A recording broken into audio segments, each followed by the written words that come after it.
Good morning and happy Monday. Yes, welcome back to my Facebook live stream. And if you don't know me and you're new to this live stream, my name is Jimmy Cheng. I'm a professional photographer, filmmaker, and an Olympus ambassador. So this stream is all about photography, filmmaking. You can ask me any questions if you like. Every day I have a new topics. And also if you have any question about Olympus gears, yes, feel free to ask as well.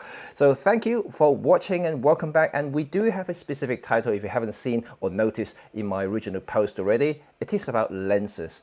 Yes, I have a lot of people asking me questions on how to choose a lens, what should buy, and it's a almost like a very constant thing I experience on a daily basis. The reason it being, of course, being an Olympus ambassador, people ask me all kinds of questions about Olympus stuff, but also because I'm on YouTube as well, and yes, I do receive a lot of messages about whether I should get this lens over this lens, and that sort of thing, you can imagine.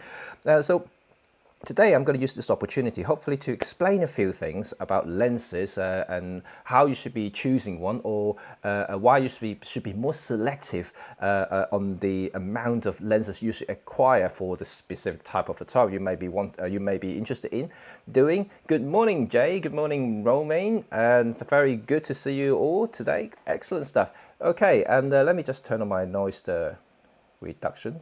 Oops. I think I'm okay. Good. Okay. Good morning, Peter. Good morning. Excellent. So yeah, welcome to my live stream. I do have a few things to show you guys today, and one of them is very exciting, so I can't wait to do that. But I will wait until probably toward the middle of this particular stream. Then let's talk a little bit about lenses first. So I have a whole bunch of stuff in front of me at the moment. Not a whole selection because there will be too many to put on my table right here, but I have a few selections here just to kind of give you a brief examples, and also why I want to talk about today's topic about lenses. Good morning, Ralph. Good morning, Brad. Let's say some hello to people as well. So Olympus Talker, I keep saying stalker, Brad. Olympus Talker, Olympus packaging model. Right. Okay, so Brett obviously is a regular here, and he really knows what the hashtag Olympus Talker is. And my daughter has labeled me as the Olympus Talker because I talk on every morning now, and more like a radio host or something. She knows me that I'm shooting with Olympus, and I have a lot of Olympus gear. So I would have thought that she would say that, oh, Daddy is a Olympus photographer, but nope, she just said I'm an Olympus talker. How's that? And then secondly, the Olympus packaging model. Right, this is something that I'm going to show you in a minute. So Brett obviously follow me on my social media, on my Instagram, so he knows what I'm going to show you guys. So yeah, if you don't know, the link is which way is it? Is this way here? So you can see all my social link here. You can click on it and check on my Instagram and other websites and stuff like that.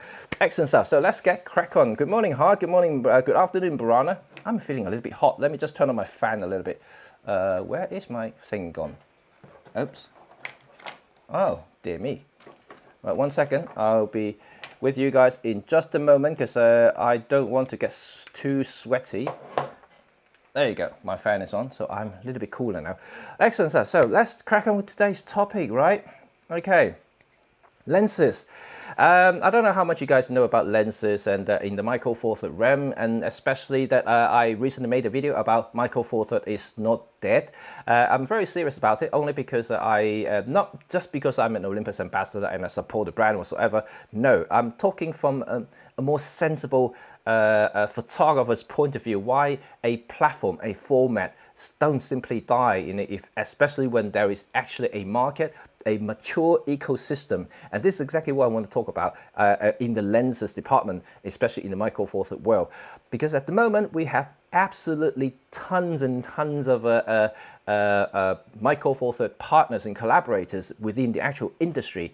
There are obviously Panasonic and Olympus are the main two Micro Four Thirds producers in terms of manufacturing on camera gears and lenses, but you also got like dedicated film companies such as Blackmagic, and they also have JVC and Sharp in Japan, who actually produce broadcasting equipment for other filmmaking purposes.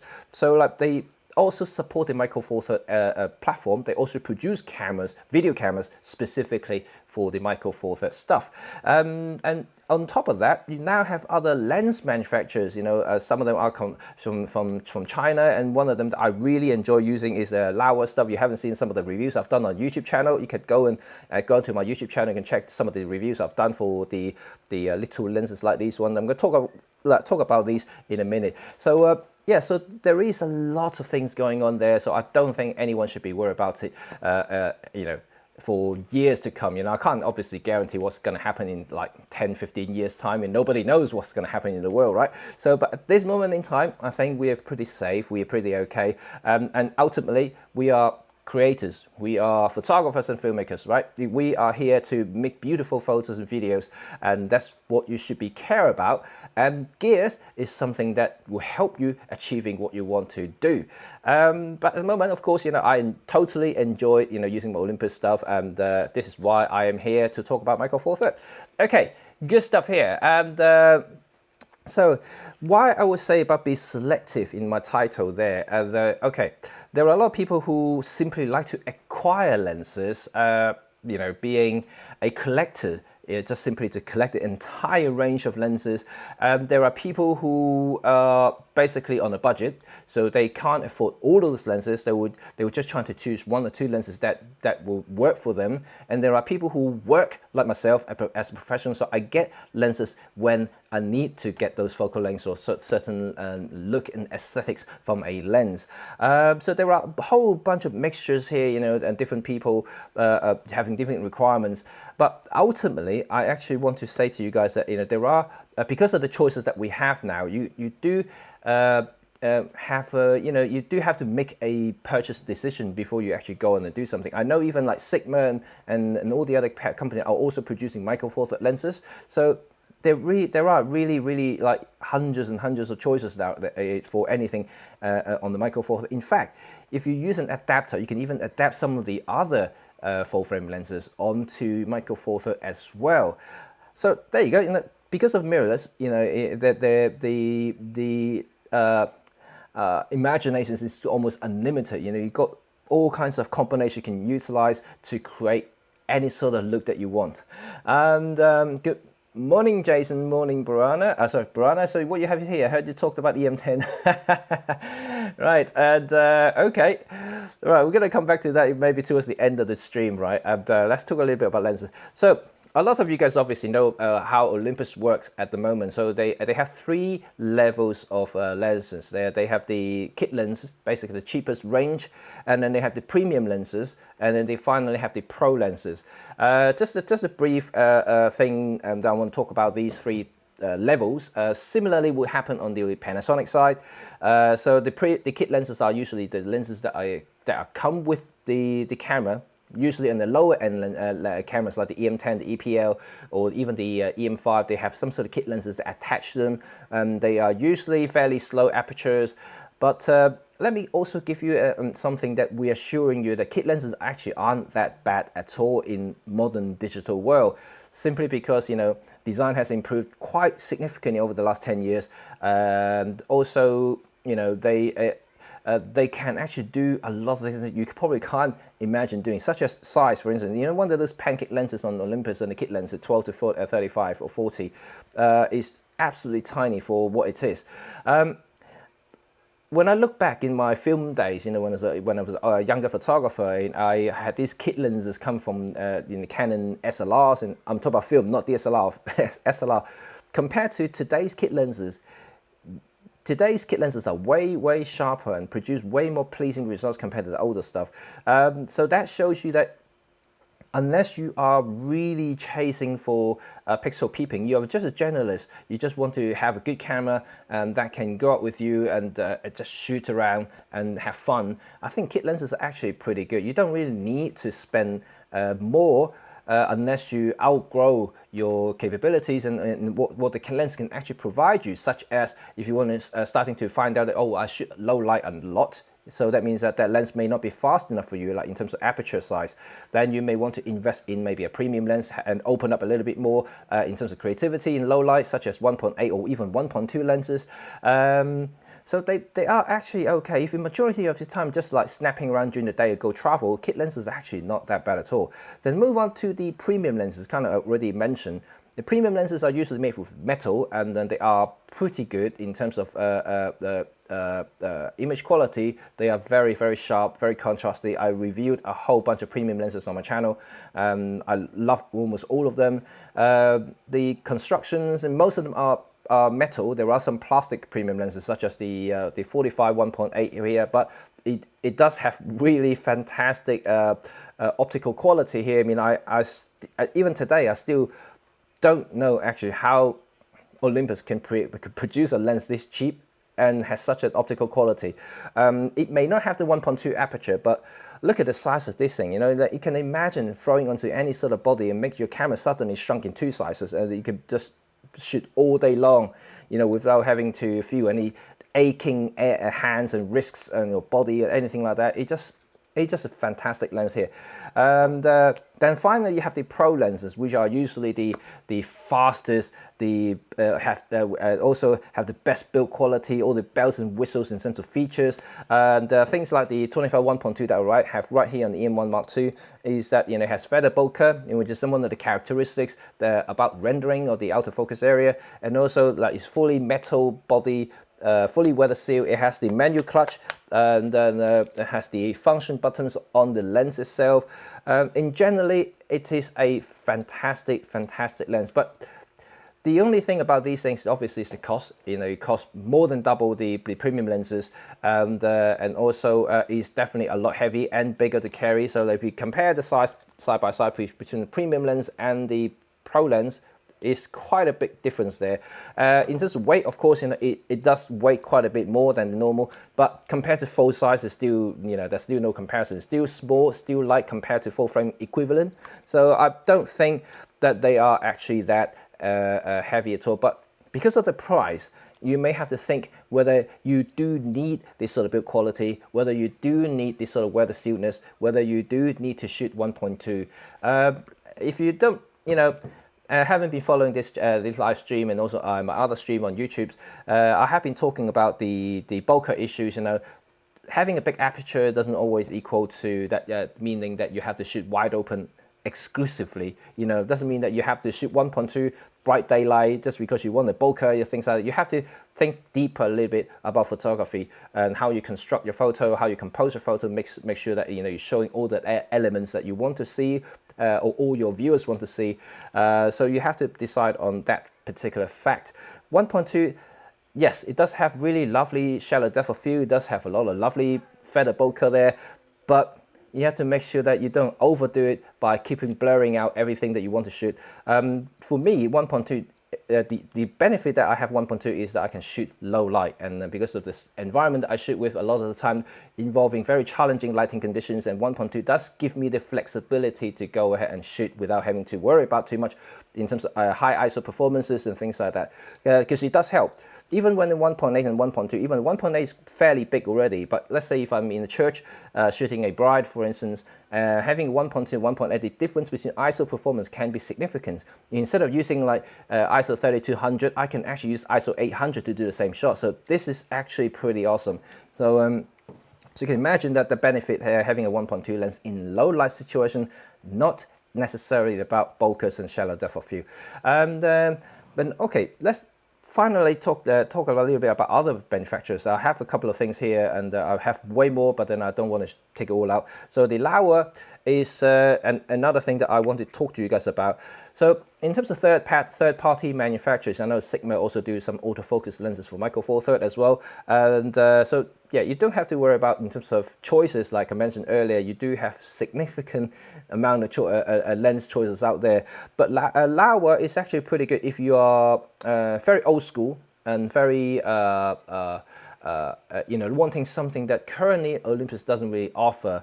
Is you have to find a manufacturer that is kind of crazy enough to produce lenses that is not currently listed anywhere on the market. And Laowa is actually quite brave in producing lenses that is not currently on the market, such as the 7.5 f2, which are used a lot for vlogging or streaming like this scenarios, because Olympus doesn't provide any lenses like that at that sort of aperture, and because it's a manual lens, it's also very small, and I can use it for vlogging for quite easy. Because it's such a wide angle lens, I can actually hand hold it without having to stretch my arm. I can even bring it closer while still having kind of half body a shot for any sort of videoing, which is actually fantastic for that purpose. Even on a gimbal, because it's such a lightweight lens, it's actually very good.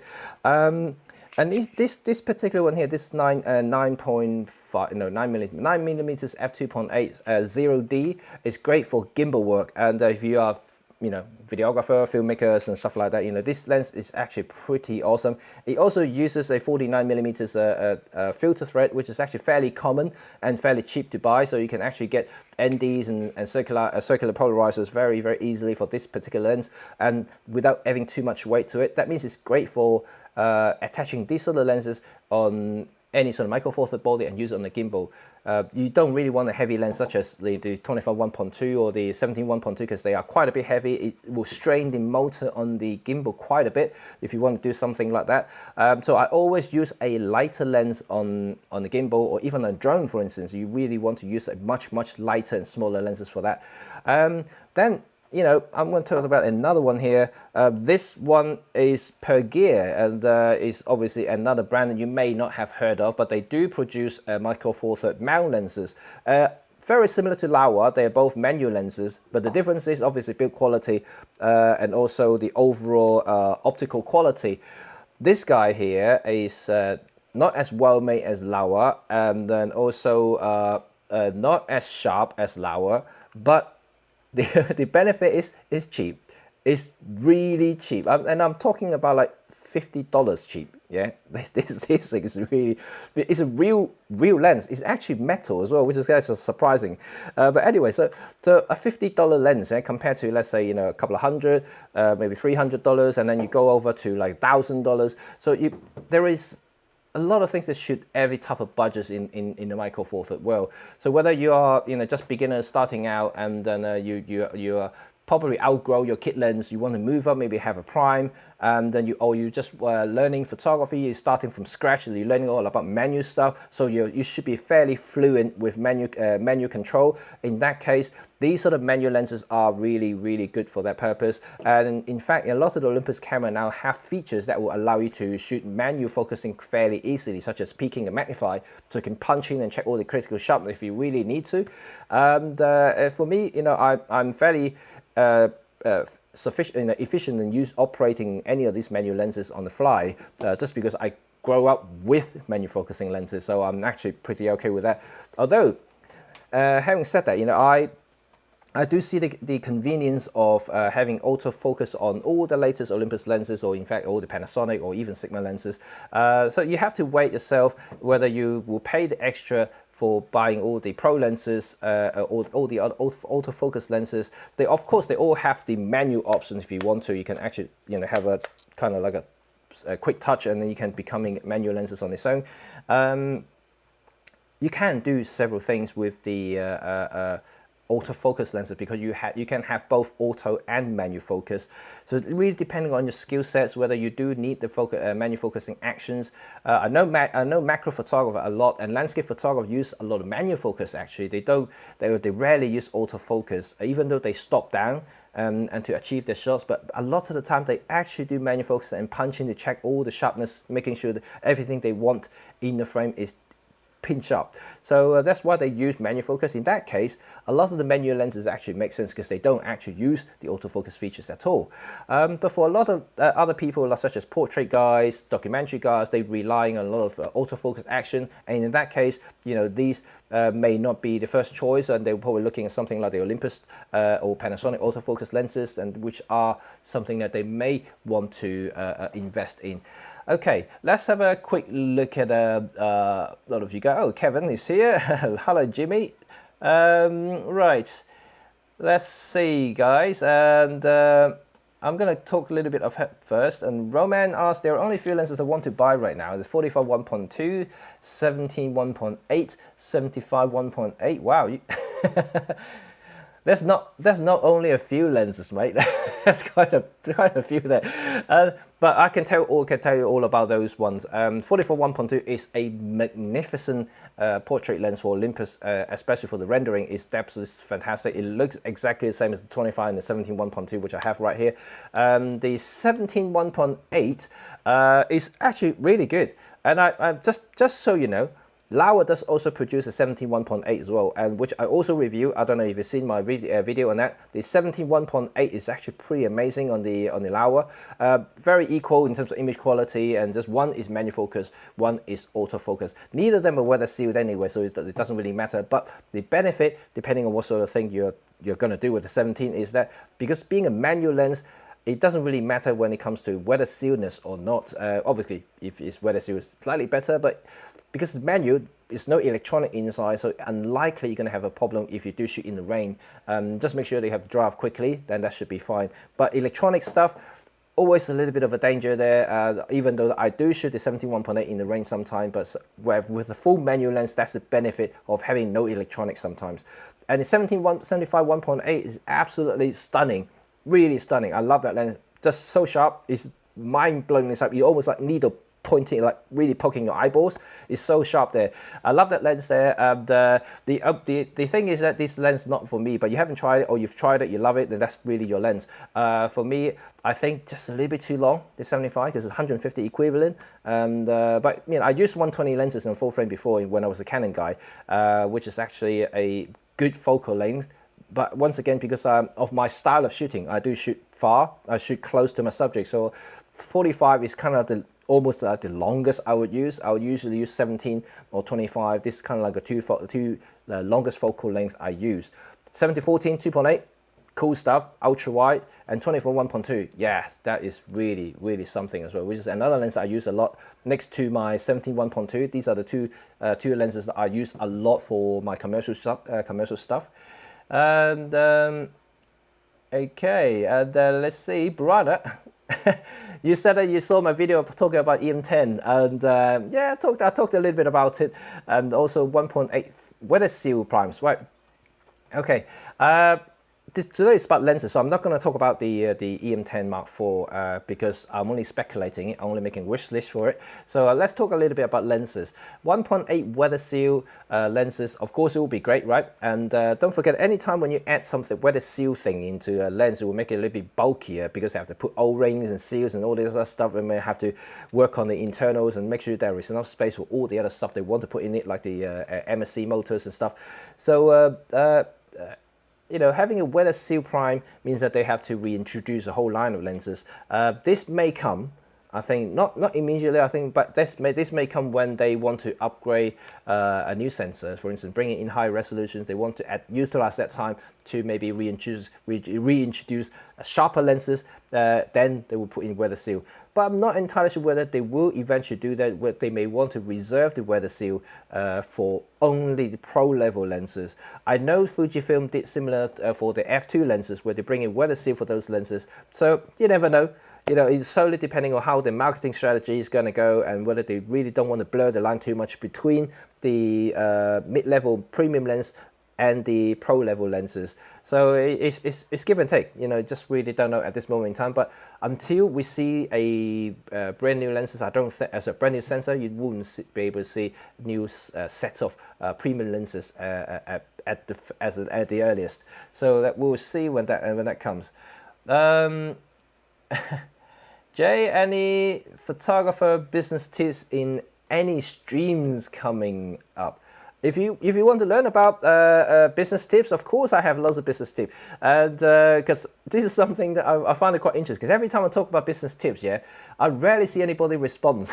That's why I never really talk about it. You know, if you're really happy about, you know, I'm really happy about doing a stream about business tips and things. I may even want to bring in a guest who are also in the industry, and so we can talk a little bit about it, have some brainstorming ideas and stuff like that. And you're very welcome to tune in and learn a little bit about the business tip, how you start a photography business or filmmaking business, for instance. That should be quite interesting. For me, it's very interesting. I always want to learn new stuff about business, because don't forget, yeah, you know, taking great photographs is only one thing, but if you want to become earning a living from photography, essentially you're running a business. You have to be very good at business, not just about taking great photographs. You know, you have to learn how to run everything on a day-to-day basis. Your socials, your promotions, you know, your contacts, your interaction with clients and stuff like that. There are tons and tons of stuff involved.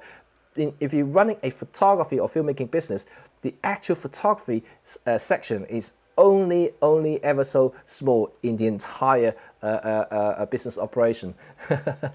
Okay, let's see then. And Roman was taking some pictures of the kit lens version 1. The pictures are muddier than Zuiko 44 1.8. Yes, when you compare the kit lens to the premium lenses, you will see the difference, and yeah, definitely will see it. But what I'm coming from now, if you are, let's say, if you're a beginner photographer and you had no prior experience in shooting with an interchangeable camera, like you're starting from a smartphone or just point and shoot camera, the kit lenses will surpass all your expectations straight away because they're actually fantastic. I mean, of course, once you buying a better lens, that's when you're starting to appreciate, you know, what you're paying for, right? The 1.8 is fantastic. Yeah, the 41.8, you will see the difference there. You see it's sharper and everything. Likewise, when you jump from the 45 1.8 to the 45 1.2, you will also see a big difference there into micro contrast and then and the rendering, of course, because of the feather bokeh and the shallow depth of field. That the whole combination of what the lens can give you is significant. So you know, every time you step up, you will see a difference. But whether you, a lot of people may argue, and which is actually fair, that whether it's worth paying, like, let's say 2 to 3 times the price, getting something that will give you, you know, marginally better, you know, in terms of the overall performance or not. But for me, it's not so much about that. It's you know, I know 1.2, 1.8, you know, you're not having, like, in terms of light gathering capabilities, not significant in it, but it does make a difference. Like I mentioned earlier, if I'm in a dark church, the ISO performance alone, if I can do 2 stops brighter, there's quite a bit difference there. I mean, if I push it, and also in terms of sharpness, they're both the 45 1.8, 41.2, they're both very sharp lenses, but you will see a difference there definitely when you punch in and see the eyelashes. For instance, if you're shooting a portrait, you will see the difference there. And also fringing, the 44 1.2 is also way lower. Is much better corrected compared to the 1.8 version. So yeah, once you step up, you will see the difference. But you know, it's down to individual whether they do need all the weather seal, you know, all the ruggedness, you know, whether they want to carry the extra bulk and weight. For instance, for traveling, for work, it's fine. You know, I take these sort of big lenses for work, but if I go traveling, this is when I actually take the premium lenses because it's light and small and can achieve almost the same shot. If it's anything work related or from my own project, if I need the ultimate quality from a print, then I will choose to use the highest quality lens I can get. Usually that will be the case. So let's see what are they there. And have you tried any fish eye lenses? I like using them on 360. Oh, Peter. Laowa 4mm fisheye. If it is something that you like, check my reviews on my YouTube channel, because they are the only company that produce a full circular fisheye lens for micro four thirds. Yeah, that is pinch up, is really cool. It's really fun lens to use. The Olympus fisheye is not full circular. It's more like a bulging, distorted photo. The 8mm 1.8 is actually, it's good. It's 1.8 aperture also, but then in terms of uniqueness, if you want something that proper full circular fisheye, Laowa is the only option you can get at the moment for micro four thirds. It's 4mm, so it's really wide, and it's proper 180 degree, and so you can see your toes and everything. So you have to be very careful how you hold your camera and where you position the camera, because you will see everything. If you like that sort of thing, yes, you should go and look up on Laowa. I'll probably put a link down in the description later. As you can see, the lens itself is very tiny. If you think about, you know, the size-wise, this is the 9mm Laowa, or the 45. Yeah, the 4mm fisheye is half the size of this. Yes, it's half the size, so it's really slim. when you put and also if you have a big body like the EM1 or even the EM5 have a little bit of grip, you may have a problem seeing the grip in the frame. So the only way to avoid it is to use a flat body, whether it's going to be EPL or going to be PenF or other Panasonic camera body that has a flat body, no grip. Then you'll be fine, and you have to hold the camera fairly carefully as well, like almost like this, and so you're not showing any of your fingers in your hand. It is difficult, and because it's a fisheye, it's a full circular fisheye, so it's really fun thing. And Laowa, try the Laowa 4mm. It's actually fantastic, and Burana and Olympus should do a 1.8 Mark II. Whether C will be like. Yeah, I mean, I know what exactly what you're saying. That's like what I said earlier. You know, if I do go traveling, and I usually would take the premium lenses. If they are non-work related travel, then I'll use this. Or even maybe for my vlogging stuff, that I'll take the premium lenses. But for anything that that is definitely work related, I would use the pro lenses, just because, first of all, it's less likely to fail because it's weather seal and all this stuff. I don't mind the bulk at all because it's 1.2. It needs to be bigger anyway.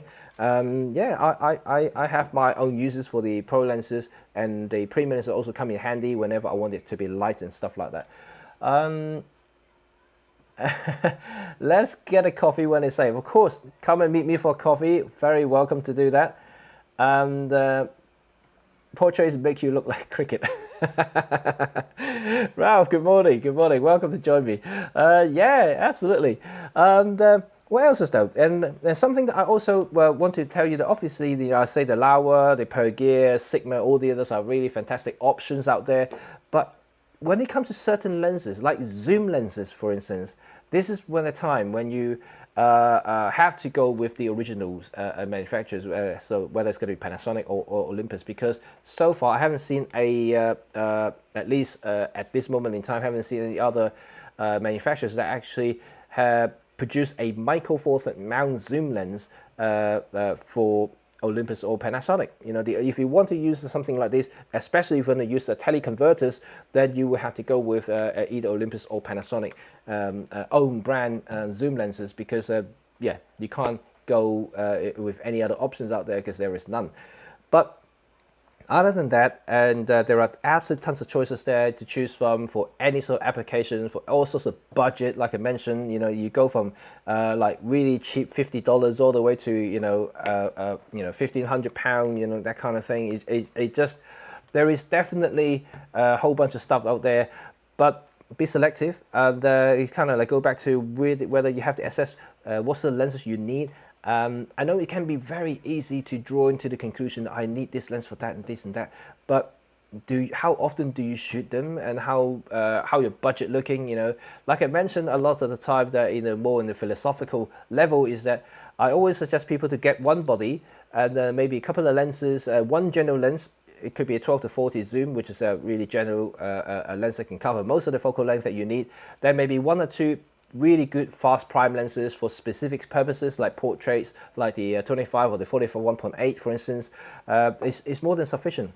And then save all the rest of the budget and go travel and see the world. Because that is, to me, is actually more valuable for you to train your eyes and to see the world and capture those memories better than actually going out and just getting a lot of gears. This is kind of my way of talking to you guys. However, of course, if you have budgets, and yeah, if that acquiring lenses and all the gears is what makes you happy, this is something that I wouldn't stop and also encourage you, because ultimately, we're consumers, right? We buy stuff, and I personally buy a lot of stuff as well, and so it's something that makes you happy. Go ahead, I really would not ever stop you. Right, cool. Let's see what Trevor. Hello. Let's see what you're saying. The 7.5 Samyang is pretty good as a fisheye.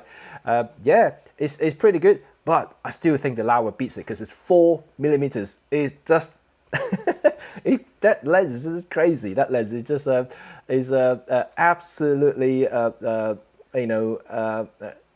out of this world, this fisheye thing, and I may actually I want to acquire one, because that lens already sent back to Laowa, and I actually think it's a very unique lens. I don't think I'll use it very constant, but but I think it may come in, handy occasionally when I want to do something really crazy like astro stuff, facing the sky, having 360 could be really, really cool. And oh yeah, when you compare with the 8, right? Okay, yeah, of course.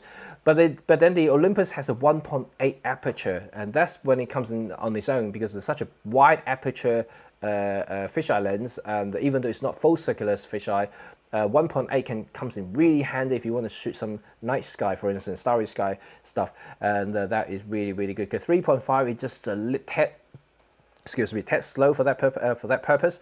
And yeah, oh, okay, yes, it's time to show you my packaging, right? Brad already saw it and on my Insta. So I'm very happy.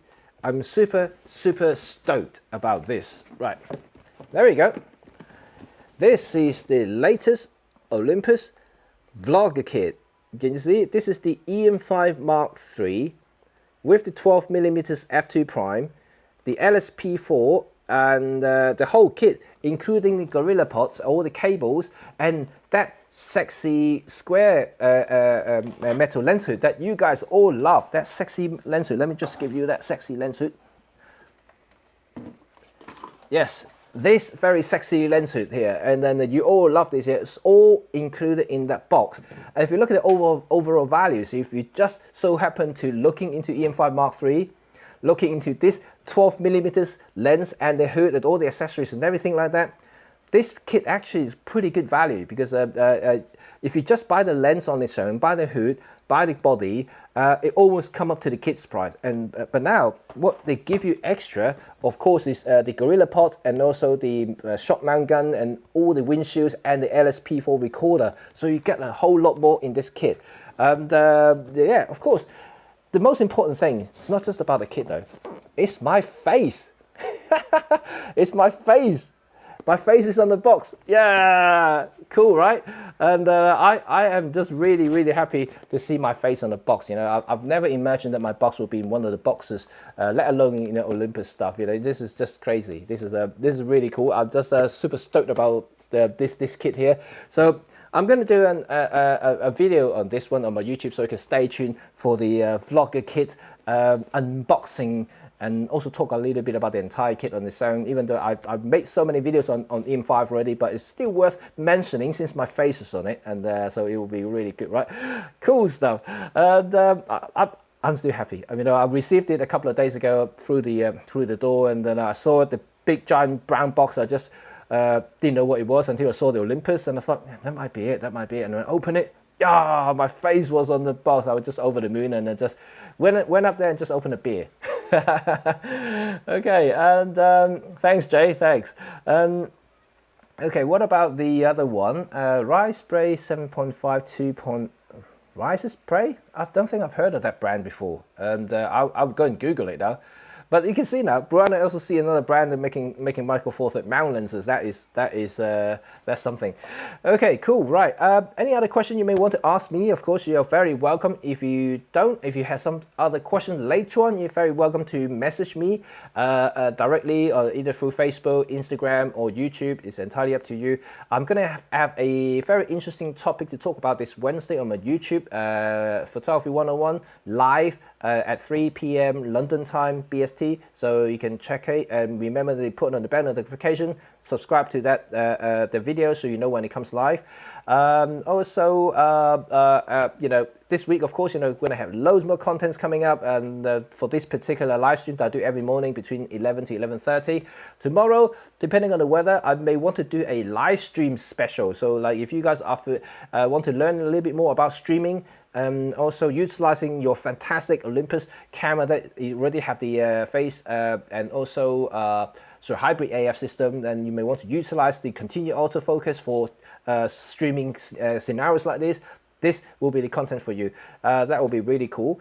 Oh, thank you. Yes, it is. Thank you, Burana, for mentioning. It is my anniversary with my wife. It's been 12 years. So my wife and I have been married for 12 years. And so I cannot be happier to have this as a present, even though it's not for my wife, but then it makes me happy. And well, yeah, it's fantastic. So today I'm not going to do too much work. So after this live stream, I'm going to I still work because my wife is working, so I'm going to do a little bit of work, but then I don't want to take it too seriously today. Just want to relax and chill a little bit. And even the kids are at home. We would like to have some private dinners and stuff like that, but unfortunately, like whatever happening around the world at the moment, that has become impossible. So I have to stay home with my lovely wife and my kids, and we're going to have a lovely family dinner tonight. So that will be fun. Excellent stuff. Thank you very much for all your wishes and all the comments already on my Facebook page. Also, thank you for tuning in, and I'm really happy that you guys all join in and talk about lenses. I know that I could talk a lot longer and a lot more about lenses, but Wednesday I'm going to talk a little bit more again about lenses, but it'll be more specific on the usage of them. So hopefully that we will have a good discussion once again, and we shall see what sort of response we're going to have this week. And we're going to have a few more videos I'm currently making for my Sunday releases, usually on my YouTube channel, so stay tuned for those as well. I don't know if you guys like my new style of videos since 2 weeks ago. So I've been reinventing myself on YouTube scenes because of what's currently happening. I can't go out and shoot too much. I can't have my models, for instance. So I have to retune and readjust my whole way of shooting and editing. So hopefully that makes sense, and hopefully that's something that you enjoyed. And if you like it, let me know. If you don't, please also let me know so that I can readjust again. Hopefully I'll make something eventually that is nice and be presentable for everybody. Excellent stuff. And thank you, Rob. I'm not famous, mate. I wish I'm famous. If I'm famous, that would be really cool. And thanks a lot.